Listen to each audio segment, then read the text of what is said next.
gentlemen, presenting Ray Guy for enshrinement into the Pro Football Hall of Fame, John Madden.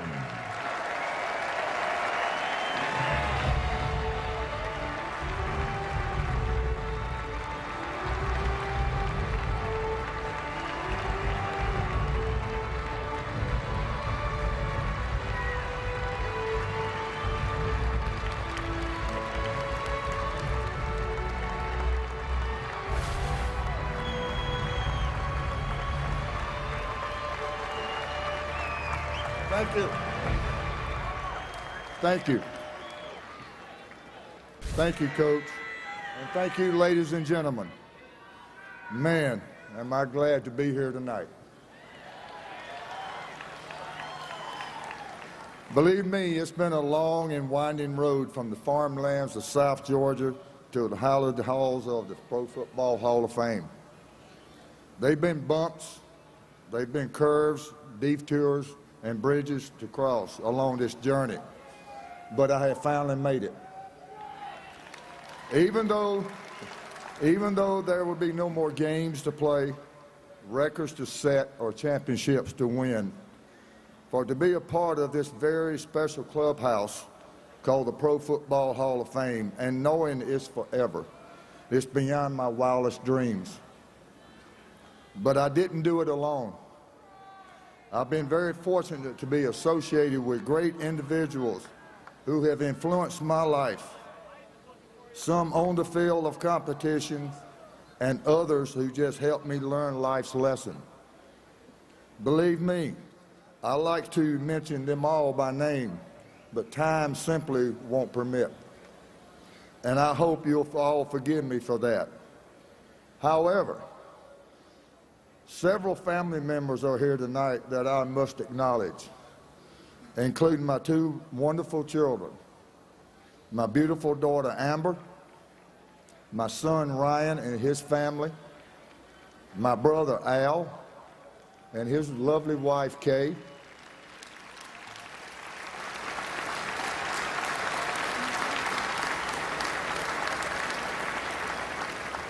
but my older brother Larry could not make it. He so much wanted to be here for this week, but he is suffering from cancer right now, and my prayers are with him, and I hope yours are too. But his daughter, my niece Kim, and her husband and two sons are here, and I thank them. Many friends, including my high school coach, Raider coaches, my attorney, and several Raider teammates are also here. There's even a group of former old football punters that are here tonight. And I tell you, I was elated this afternoon to be around them, sitting with them, and just talking with them about different things about punters in the NFL. And I want to thank you all. Unfortunately, there are two special friends who are no longer with us and that I'd like to salute tonight. One, my college coach, P.W. Underwood. Coach Underwood gave me the opportunity to get an education and play football and baseball at Southern Mississippi. And of course, the other is Raiders Hall of Fame owner Al Davis.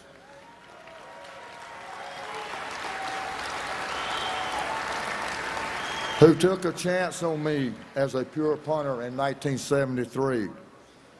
Al's lovely wife, Miss Carol, and son Mark are here.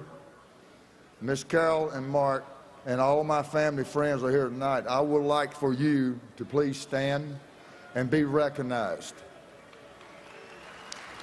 Everybody, please.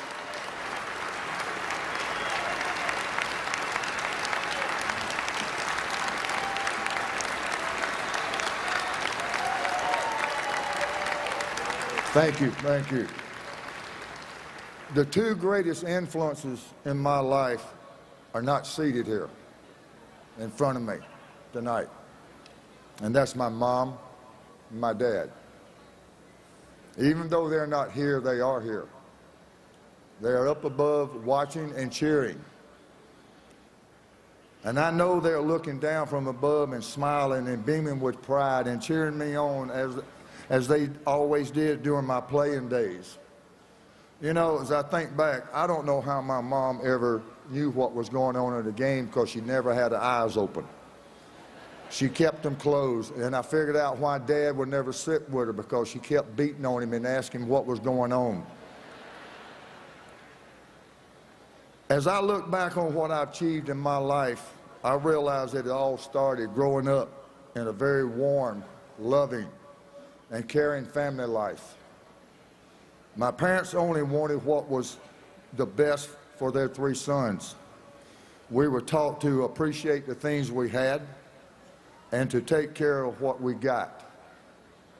We were taught to respect the family life and our fellow man. Life was simple back then, and I cherished all the great times I had growing up in that wonderful atmosphere. My dad was a disciplined father with a firm hand and a man of few words. He didn't often praise or brag about your accomplishments, but you always knew he was very, very proud of his sons. He taught by example how to be a man, to be the best at what you did, and be proud of what you accomplished, and to believe in yourself and use your common sense. Always be respectful and never shame the family name by doing wrong to others. Everybody, according to Dad, was very equal. When you gave your word, you honored it. When you started something, you finished it. You saw it through. Quitting is easy, a way out, he would say. Staying and fighting and building character and success was hard. You build honor and trust when others know you'll be beside them until the end. I am very proud of my father, and I am still benefiting from things he taught me. My mom was the strength of my family. She was gentle, warm, loving, and caring. She made sure we had food on the table, clothes on our backs, and she took care of us when we were sick. She never complained about what she didn't have, because she always focused on what the family needed. I'm sure sometimes when she was alone, she would shed a tear and worry, but she kept that from us. All she ever wanted was better life for us. She always knew what to say and how to keep our hopes and dreams alive. She was kind, friendly, and always volunteered to help whenever needed. She was the force behind me that kept me going when things seemed like they might fall apart. But she was also stern in her own special way. Oh, I remember when she got mad and she would say, "Just wait until your dad gets home. You'll get what's coming to you." The worst part about that was worrying all day about getting our butts beat when Dad got home. Since being selected into the Hall of Fame, I've looked back through my life wondering how and where this all started. Did I plan this journey? Was this supposed to happen? Analyzing everything I did from childhood to the present, I cannot pinpoint a place in time where I said, is this what I had to do? Did I want to play just one sport, or do I want to have fun and play all of them? I never really had a teacher, a coach, or a special camp to attend to learn the art of punting. My high school coach, Paul Leroy, showed me 2 things about foot alignment and ball placement. And that was pretty much it. All through high school and college, I played other positions as well. I was a good athlete and could have been a major league pitcher or an NBA basketball player, but I knew God had something special for me, and eventually one sport would stand out beyond the rest. And it did. Playing in the NFL with the Raiders was my destiny, and I never looked back or questioned my decision. After joining the Raiders, however, I realized I had to concentrate on just one thing, being the best punter I could be. There was nothing too technical or complicated about how I punted the ball. I was just totally committed to my craft and the diligence in my preparation. Though I may not have realized that at the time, all those years of playing football, I was setting benchmarks for young athletes to follow. I like to think I can continue to help others by teaching what I have learned and to inspire them as they begin to dream and to start their journey. That's why I have the Pro Kicker Kicking Academy every year. We teach young kids the basic fundamentals and mechanics of the kicking game and to instill in them the importance of hard work, determination, and patience so that maybe someday they too can stand on this stage. You know, a God-given talent is one of the greatest gifts an individual can be blessed with. But to use a God-given gift for just oneself is not the answer. The true benefit of a gift is to share with others. Even though I had a special talent, I was taught to keep my ego in its place. I've always been a humble person. I've never felt comfortable with attention playing that football brought. I'd rather be in the background, just one of the people. That's who I am.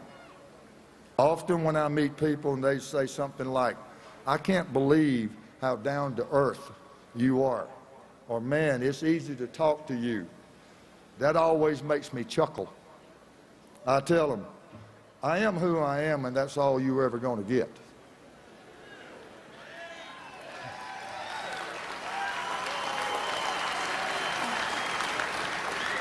That simple phrase sums up what my dad taught me. Be who you are and no one else. I've always been myself, believed in myself, and I am very comfortable with who I am and what I have accomplished. Back in January, a lady came up to me at a banquet that I had in Augusta, Georgia for my Ray Guy Award that I give out.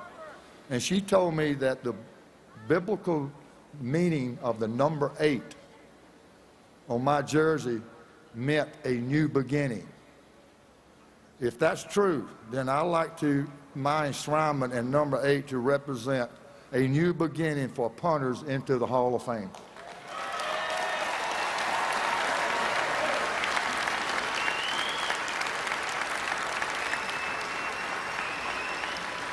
I hope I inspire young punters to achieve their dreams to one day play in the NFL and maybe even be elected into the Hall of Fame.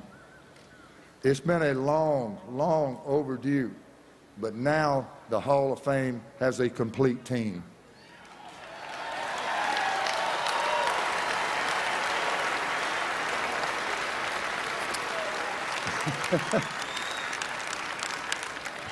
Punters are a very important part of a team, regardless of how many times they step onto the field.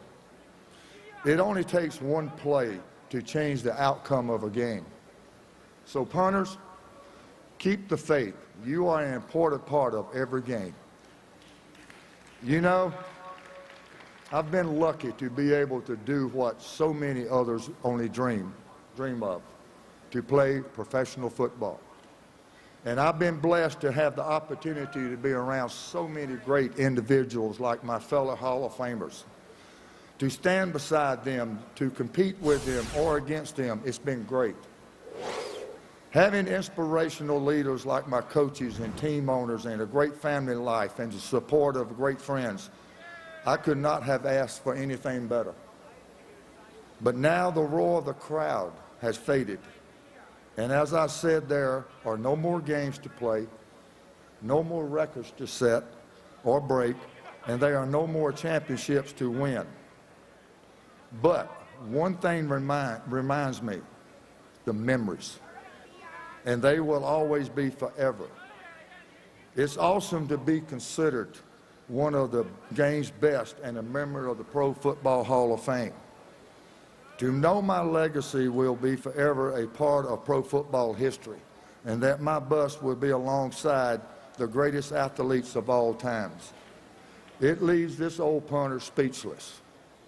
So in closing, all I can say is that it was for the love of the game that I am here tonight. Thank you, and God bless you.